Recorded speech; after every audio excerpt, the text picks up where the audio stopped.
Good Gabs, sponsored by Skillskin, a nonprofit organization empowering individuals with disabilities through employment.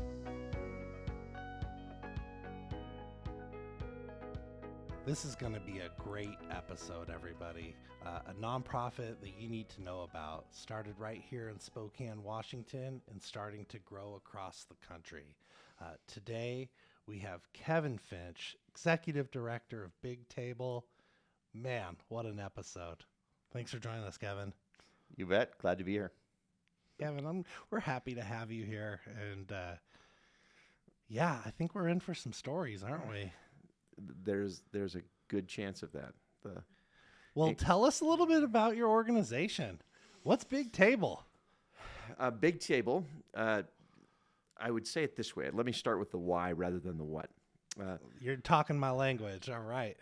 The highest concentration of need in our nation is hidden behind the smiles of folks who work in restaurants and hotels.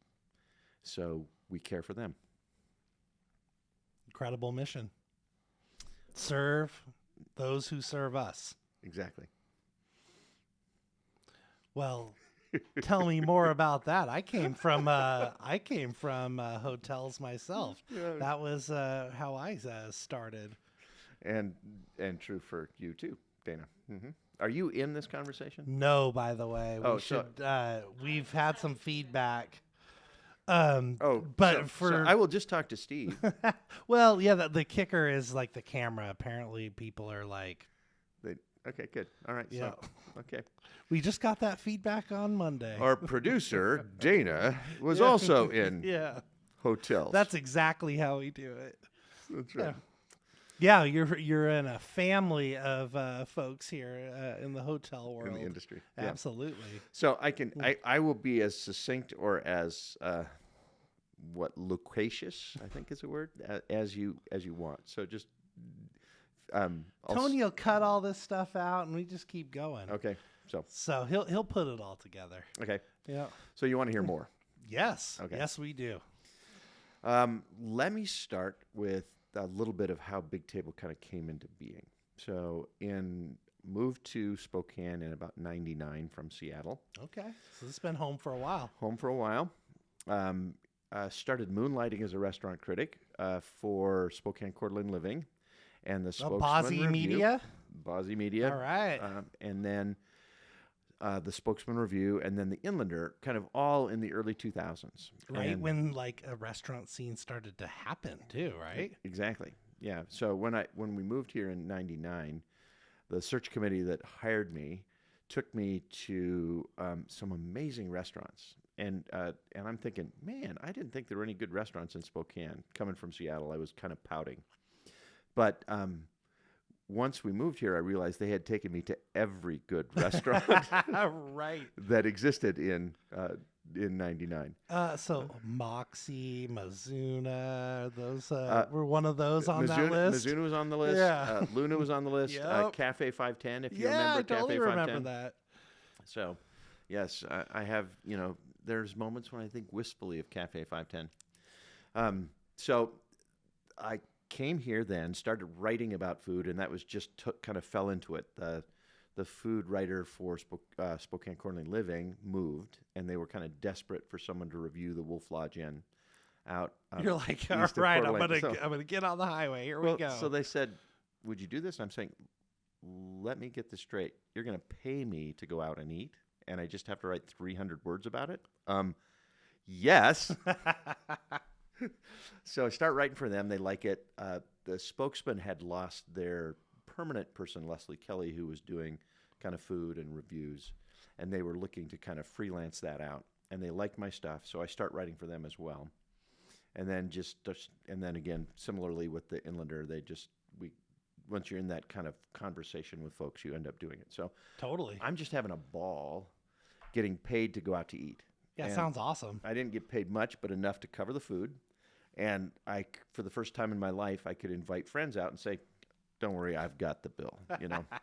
Perfect. So I'm start writing about food, getting to know chefs, hanging out in restaurants, trying to do that at a fairly high level. They're kind of the influencer approach to food reviewing is you go to the restaurant and say, I'd like to come in, and the understanding is that you're going to pay for my food, and then I will say nice things about you. Yeah. And you're like, So it wasn't really an independent review. So I tried to be anonymous and function like a food critic in a larger kind of first city market in the country. That's awesome. What a And- gift to Spokane Yeah. and the readers. So I'm having a blast.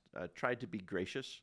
There were a couple times I got food poisoning, and I would go back to the editor and say, maybe I could write a very funny review about this place, but why don't we spend our column inches on restaurants that we want to suggest people go to, and That's awesome. let the market take care of the folks that are doing really stupid stuff.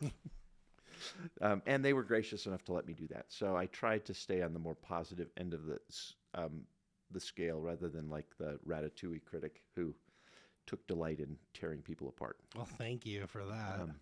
So doing that, somewhere in probably about 2006, so I've been writing about food for 5 years, my spidey sense starts to go off. And I'm thinking, man, it seems like in this industry, behind the smiles of the folks who work here, there's more concentrated need than I'm seeing anywhere else in the community. And so I started poking around online and realized it wasn't as bad as I thought. It was 10 times worse. Oh, man. Largest industry in the nation, just restaurants by some count. And if you add in hotels, you could say eclipses it's, right? Yeah, it's like could be double the size of the next closest industry. And in that, highest rates of drug and alcohol abuse, poverty levels double the next closest industry. Wow. Stress levels, changing schedules, all these things that you just go, oh my goodness. And I went from having this cushy little review side gig to going, I'm now feeling really guilty that I'm getting paid to eat out. And all these folks there's a lot of these folks in this industry that are really hurting. So my solution was going to be, I will donate a little bit of money that I get from restaurant reviews to whatever organization is helping them. So I look around Spokane, can't find anything. There's got to be. Yeah, who's doing that? Who's helping? Yeah. Look at Seattle, nothing. Washington State, nothing. West Coast, nothing. And Wow. I'm just starting to more and more incredulous as I look. Eventually, I'm looking at the entire country. And again, this is 2006. There were 1.5 million nonprofits registered with the IRS in 2006. There wasn't a single one in the nation that was focused on caring for what I now knew was the largest industry with the highest concentration of need. So there's this moment. You're like, what am I going to do about it? Yeah, well, it was a little Emperor's New Clothes moment of like, isn't anyone else noticing what I'm doing?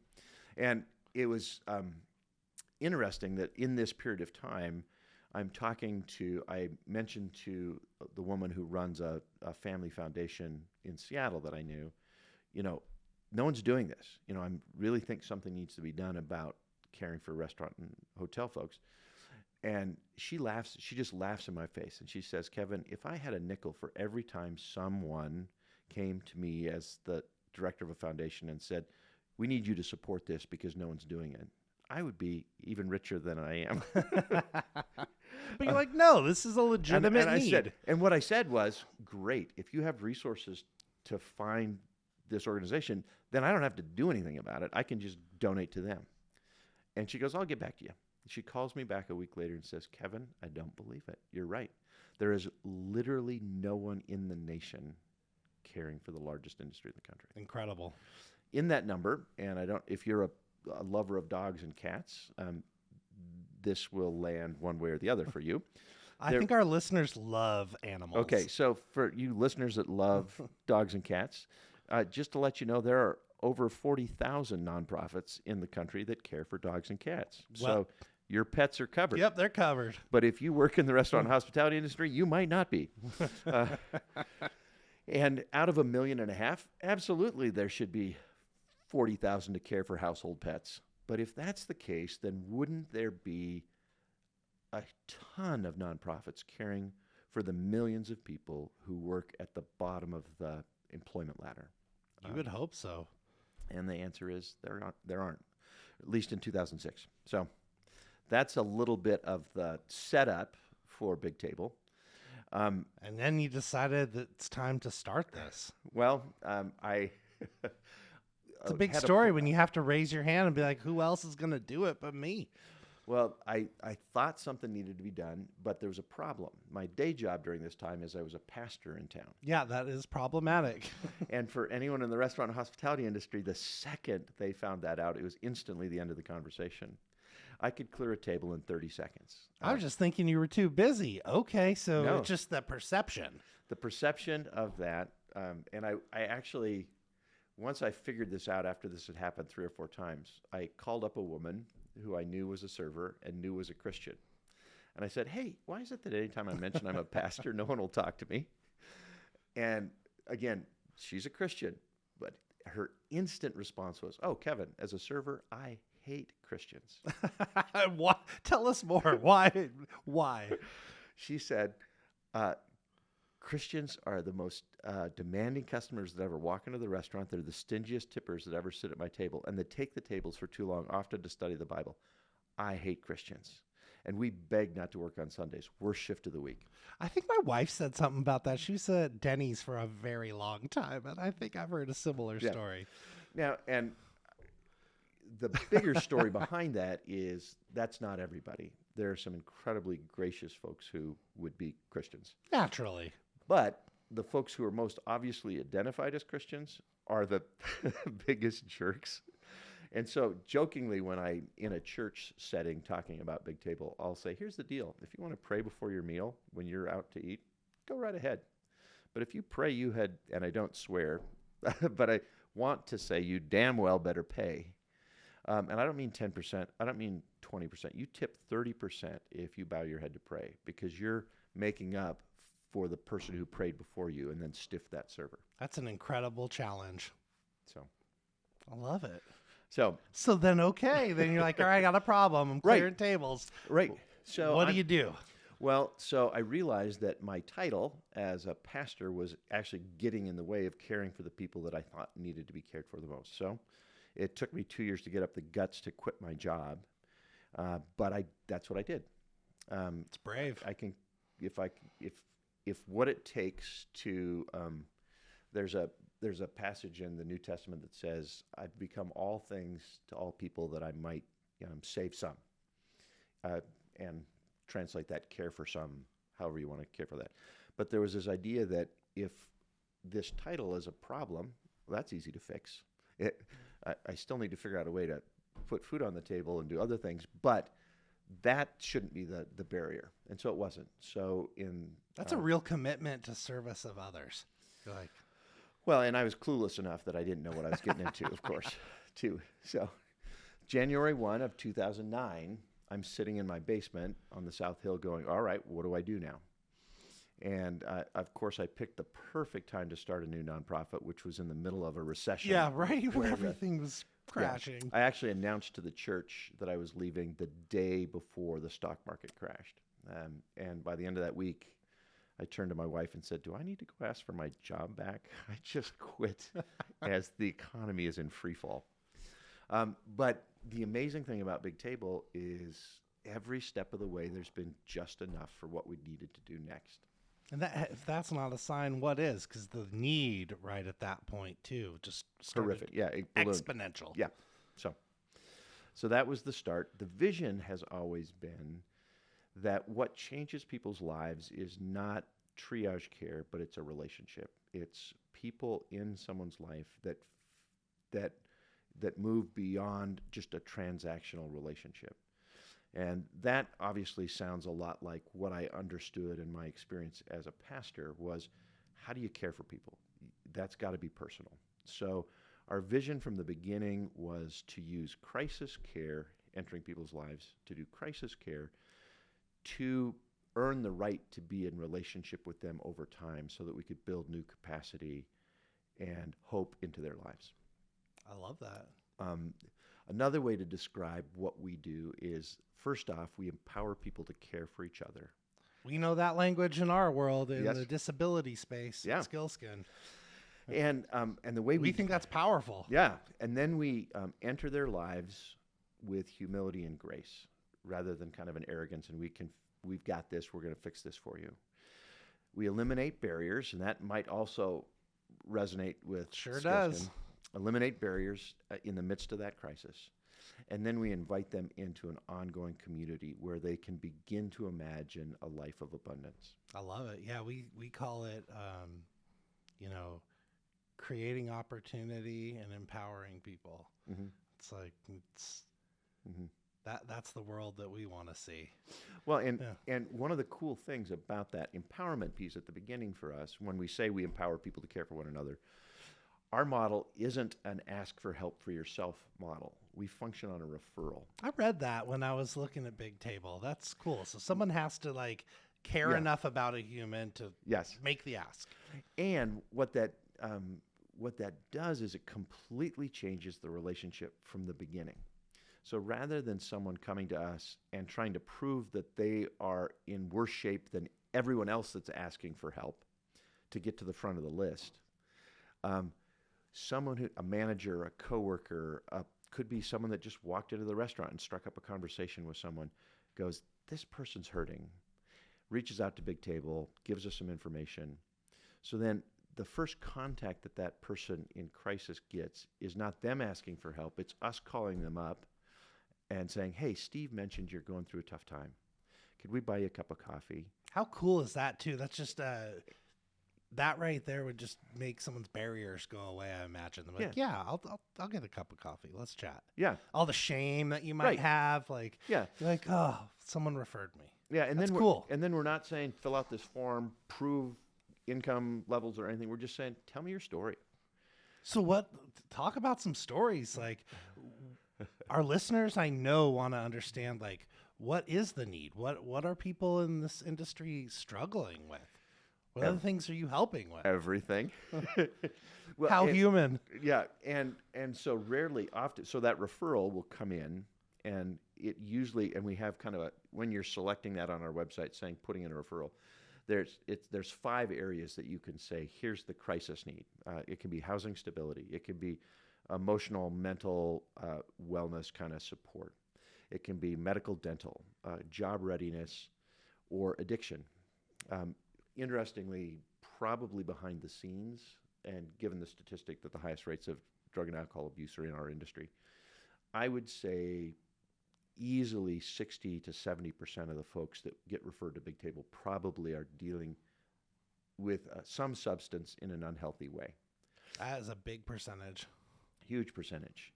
It's not, but sadly, it's not that much higher than the rest of the community. We've got a lot of functional addicts in this country. It was a general manager of the Tavolata, not here, but in Seattle years ago. So the original. Yeah, the original Tavolata in Belltown, who looked at me when he heard what we did and says, Kevin, we're an industry of functional alcoholics. And if that's there's movies about it. Yeah. It's celebrated almost, which is kind of messed up. I mean, so that was kind of one of the things with Anthony Bourdain on the front end, the Kitchen Confidential kind of buzz was look at how screwed up this industry is, and kind of a glorification of that. That's a huge kind of thing sitting in the background. Rarely is addiction the thing that gets referred to us on the front end. That's usually something that once someone trusts you enough, they go, gosh, maybe I can talk more. Maybe this is something that I also need to be working on. So that's that relationship piece. Once you're in a relationship with Big Table, we're talking about the whole person. Yeah. Since the pandemic, massively, the biggest need has been around housing stability, people that are about to get evicted. And we have communities across the whole country. Yeah. It is the issue. In every one of our cities, that's number one. Mental, emotional kind of struggles is probably number 2. And that's been, as housing has dropped a little bit, that's the one that's been bumping up. So, but the needs are all across the board. What we do, and again, one of the things that I've noticed, we care for an industry rather than address one issue. Right. So I don't know if you've heard the phrase, to a guy with a hammer, everything looks like a nail. I am not familiar, but I love it. And I think that once nonprofits, if they do one thing and they do it really well, anyone that comes to them, they go, well, we can help you with this. Yep. We can give you groceries, but we can't do anything else. We can't do anything about that. You got to go somewhere else for that. For us, when we Sounds like the healthcare industry too. It's true. Yeah. There's a specialist for that. Yeah. That'll take you about 6 months to talk to them. Here's a list, which is often the case in the nonprofit world too. Here's a list of all the resources. But if you're calling those numbers, well, first of all, you may not have a phone, or your phone might be dying. If you're in crisis, maybe you can't pay your phone bill. Sure. Now you got a list of these numbers, and every one of those calls, you're going to get an answering machine, and probably it's going to say, "Great, we're out of funds for this month. Call again on the 1st of next month." Or come in person, right? Or so show the up in person, transportation's an issue. So all of these pieces. So for us, and again, it's not like I had all these great ideas. We just kind of stumbled into this based on the principle of relationship. You sit down with them, what's the need?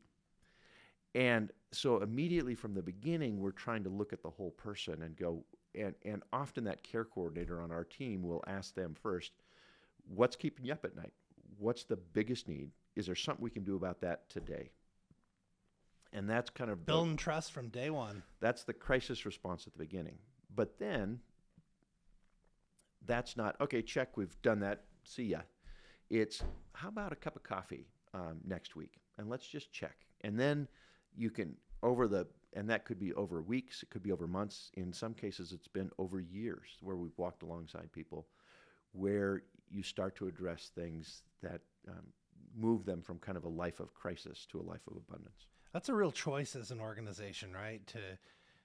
Are you going to stick with someone for the long haul, or is it just, I don't want to say checking the box, but it kind of is. Oh, it totally is. I mean, right? Well, and one of the reasons you do that is because that's where funding follows. The funding looks for numbers. That's one of my big gripes of the nonprofit world. Mm-hmm. I know some of my listeners, our listeners, sorry, good gabbers, but it's the way I feel. It's like we're really good at making sausage, but we never taste it. Yeah. And that's just... you don't want...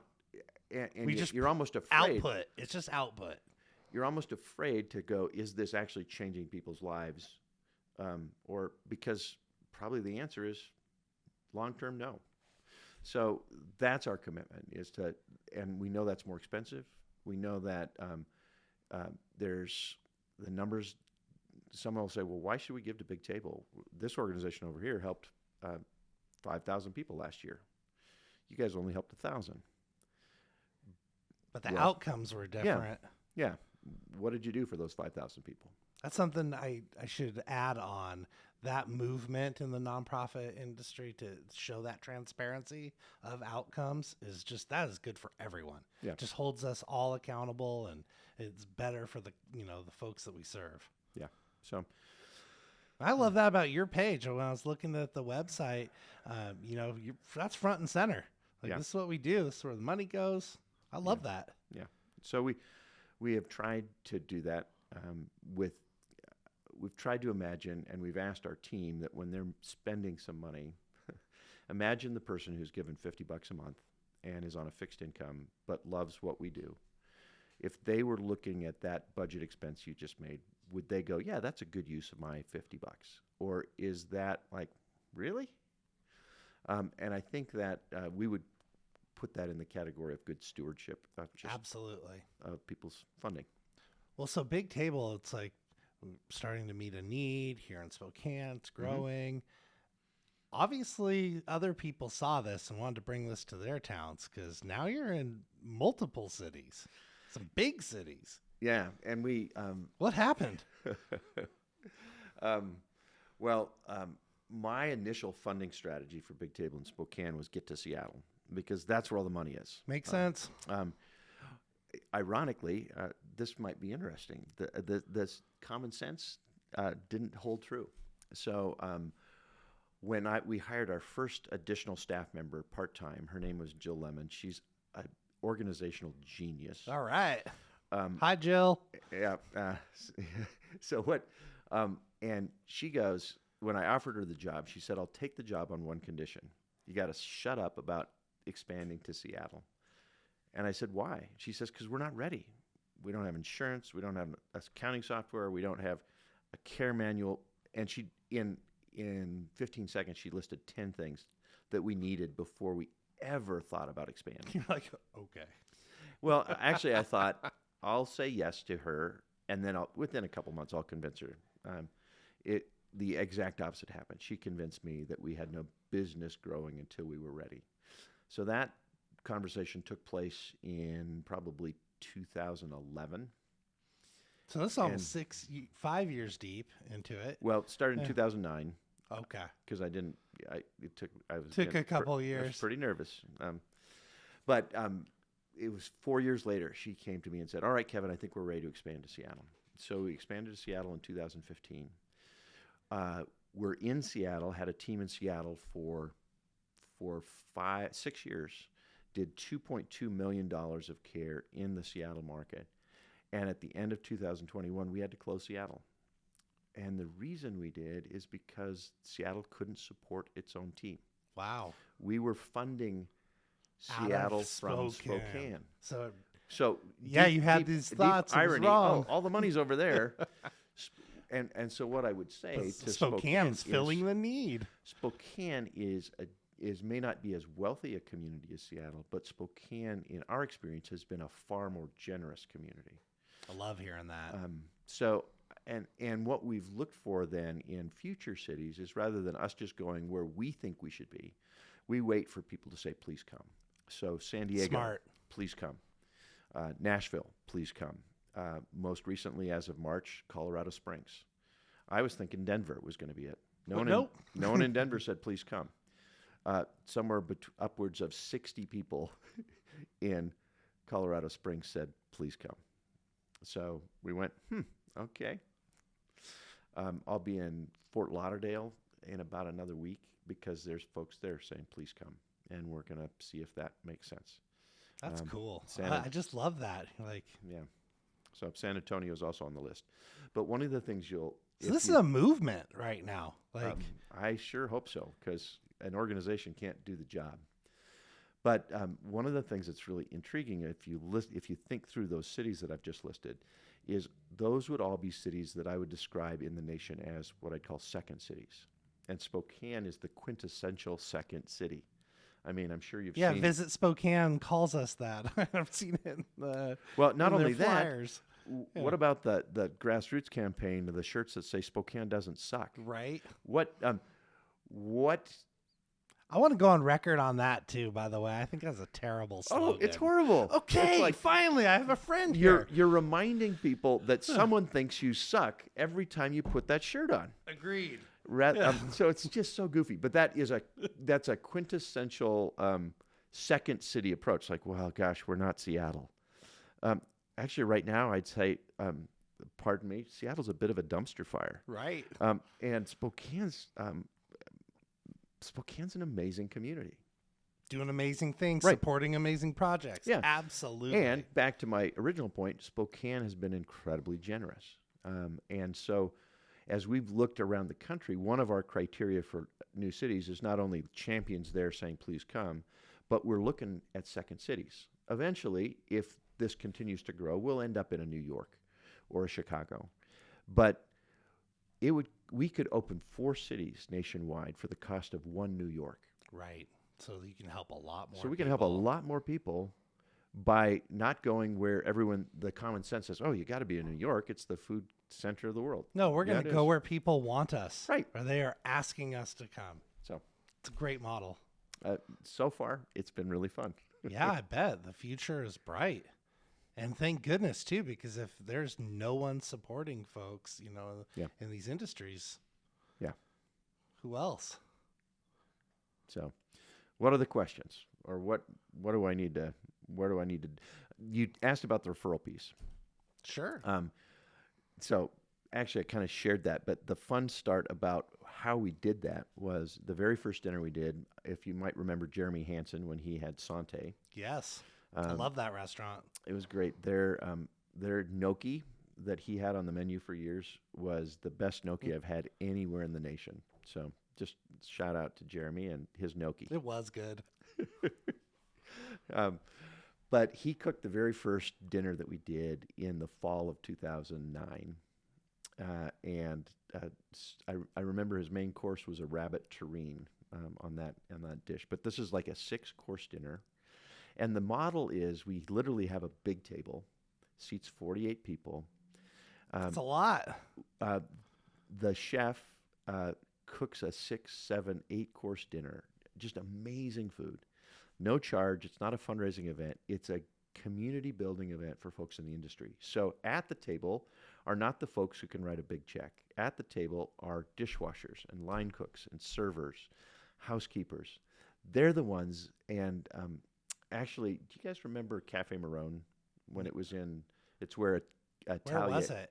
It was in the William and Marcia Bond owned it. It was in Brown's Edition. Where Trattoria is? Where Trattoria Italia. I do remember. You're bringing me way back. Yeah. So the last chef they had before that went away was a guy by the name of Nicholas Solomon St. Clair. Very amazing chef. He moves to the Atlanta area after he leaves Spokane, has opened several restaurants, has several pizza restaurants down there, and has a really wonderful kind of top-ranked, nationally ranked restaurant called Antebellum down there. Wow. So just, he's back building the business. He's back in town. What?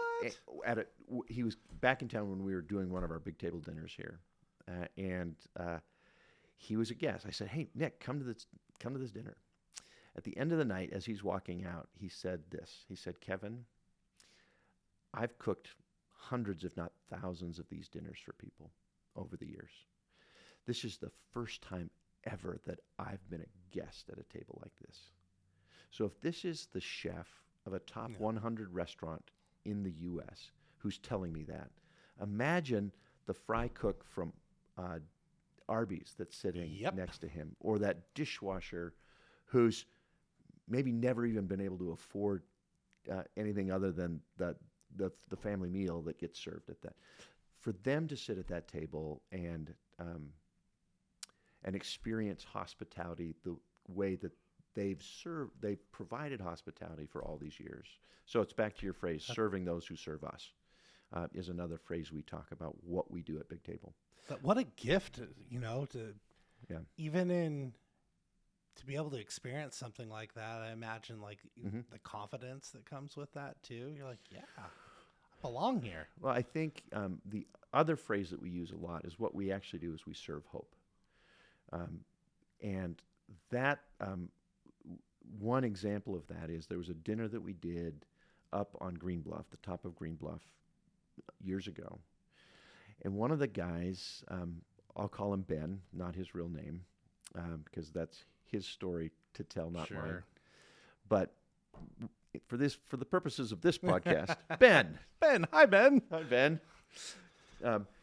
He's coming to the dinner, and I remember I was kind of greeting folks as they were walking down this 2-lane dirt road toward where we had the table set up. And I remember him coming down the hill and then checking his name off our little checklist, and he sits down at the table. What I don't know is that in addition to working at a restaurant, he was deep into addiction issues and was spending all his money on drugs. And so to feed himself, he would be dumpster diving just to eat. Wow. Then he gets invited to this big table dinner. He doesn't know what am I coming to? What am I coming to? But I remember him coming down the hill toward me, checking him in. What happened over the next 2 hours as he sat at this dinner and was served 6 courses, he's looking around at everyone there, and he's going, if these people, these big table people who don't even know me, value me enough to put me at this table, maybe I should value myself a little more. And that was the turning point for him getting into recovery and going on to becoming a drug and alcohol counselor himself. Incredible. So that's the kind of joy that we get to do.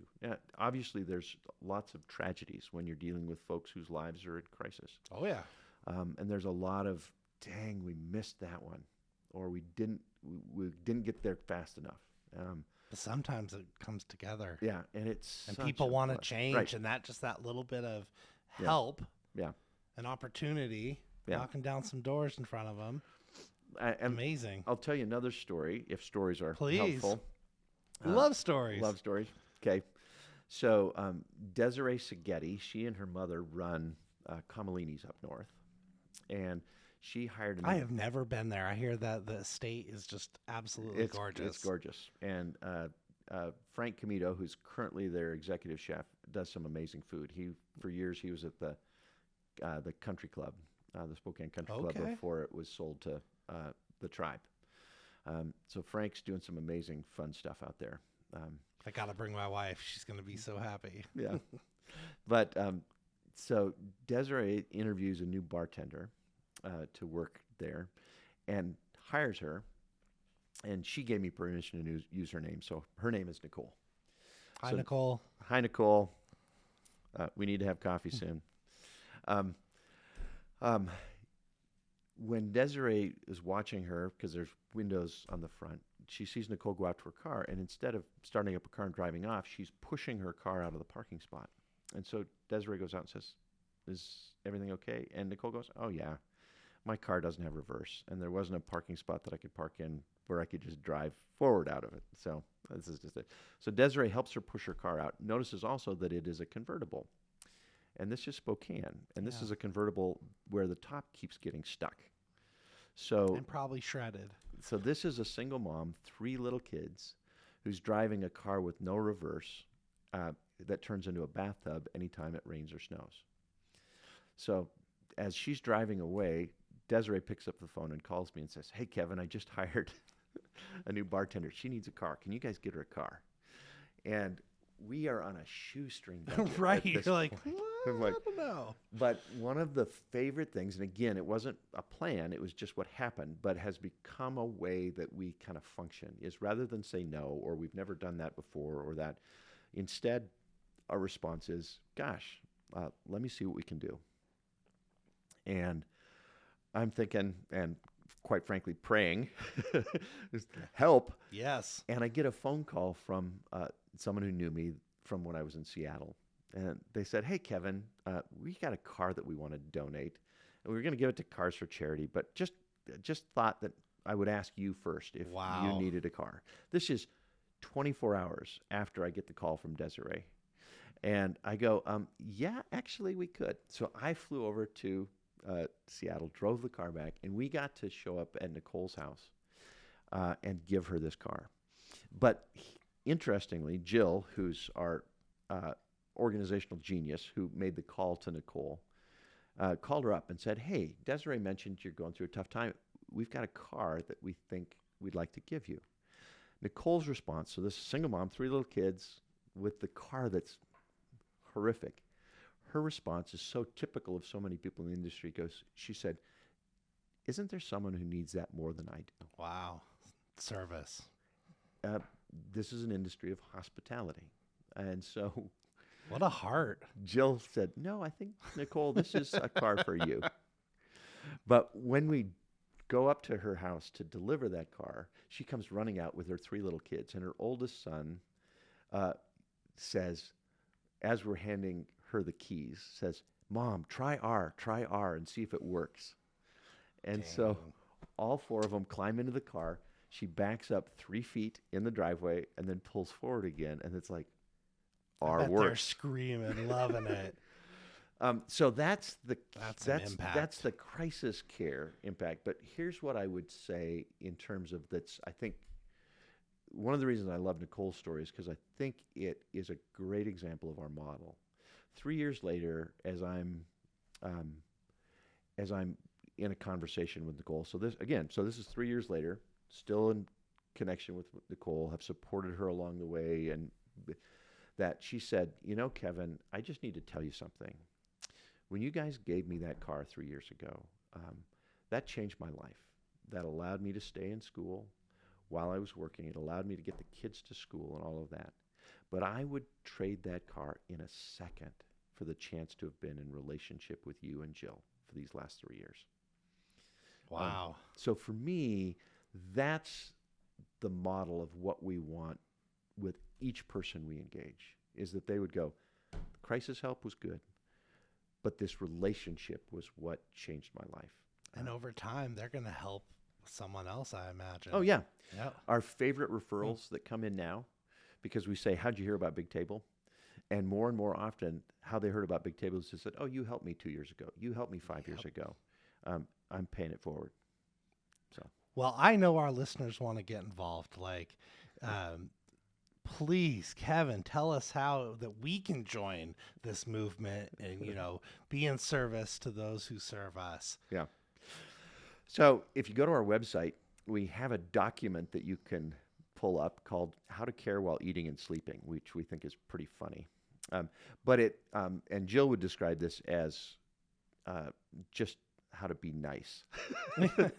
Because it's none of what we do is rocket science. It's relationship. So there's all kinds of fun little ideas for how every time that you walk into a restaurant or a hotel, you can be building relationship and caring for the people that potentially up to now, until you've maybe heard this conversation, were invisible to you. Typically for folks in the service industry, the hospitality industry, the only time they become visible if something goes wrong. Then they're way too visible. Then someone's looking at their name tag, calling for the manager, whatever it is. Or the only time they're addressed by name is in a very patronizing way. Right. Sally, could you bring me another iced tea? And extra lemon. You know how I like that.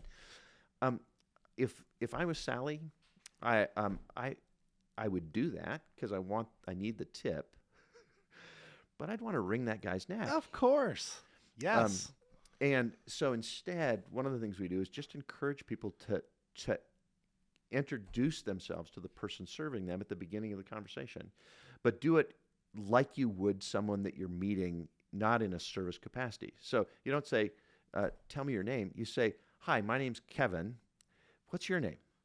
Yeah, you're walking down the hallway of your hotel and maybe you see, some of the service cards. Yeah, say hi. Yeah. Don't ask for, a bar of soap. Yeah. Just be in relationship. Yeah, you just pull the soap off with this hand while you're shaking that, so pack it in your bag. No. Yeah, it doesn't take much to be nice, right? Oh, it doesn't. It doesn't cost a thing. And so one of the things that we do that is particularly fun is what we call an unexpected 20. So these are little envelopes. It's a tip envelope that you can carry in your wallet or purse. And the idea is that what you would do is you would put a $20 bill in there. When you're in a restaurant or a hotel, you look for someone that's invisible to everyone else. And before you leave, you just walk up to them and say, hey, this isn't a tip, this is a gift. Make sure you look inside. And when they open that up, there's $20. And it wasn't transactional. They didn't do anything for you. Yep.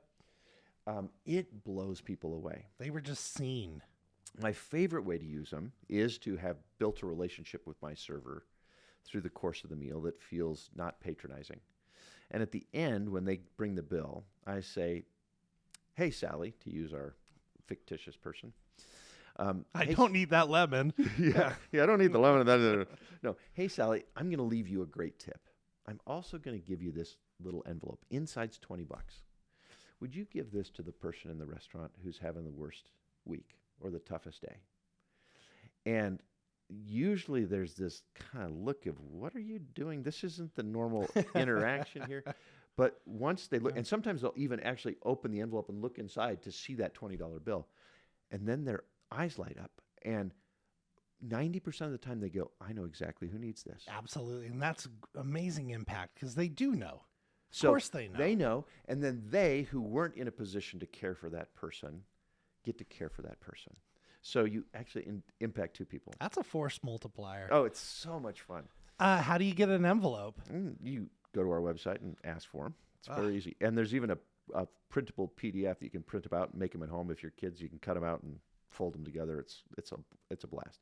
If you've got kids, they love it. This is a wonderful way to begin to teach them to notice people. So you say, all right, we're going in here. You're going to decide who we give this to. And it's amazing how excited kids get. And they'll like, can I peek into the kitchen when I go back to the bathroom? See who's back there. So it's just so much fun. So we've got a whole list of things you can do that are very simple. But my favorite really is these unexpected 20 envelopes because they're magic envelopes. Once that's in your wallet or your purse, you start to see people that were invisible to you before. So, Kevin, we love it. Good gabbers, you heard it here. You like what you're hearing, get on Big Table's website. Come check out about the magic envelopes and see if you want to donate in, a different way. This is an incredible organization, and we're just so glad to have you. Thank you so much for joining us today. You bet.